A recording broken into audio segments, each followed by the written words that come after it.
Hey guys, what's up? In this video, I'm going to show you how to add dynamic island in Redmi 13C device.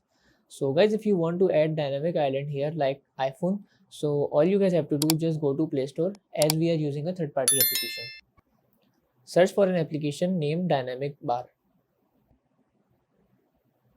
So this one is the application. All you guys have to do is just install this one and then click to open.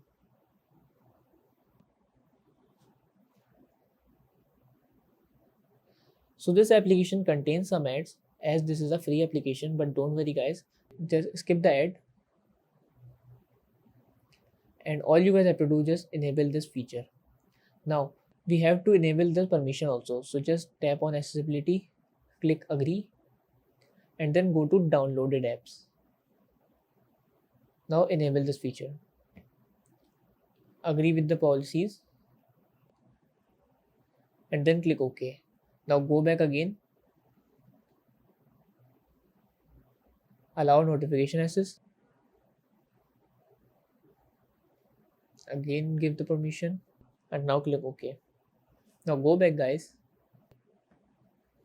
Allow permissions here and that's it. So as you see, the dynamic island is now appear in the screen. We can also set the position from this bar like this, and we can also change the size like this. So now let's check. I am plugging in the charger. So as you guys see that this is how we can enable dynamic island in Redmi 13C device. So that's it about the video. If this video helped you guys, kindly like the video and follow us for more tips and tricks. See you guys in next video. Take care.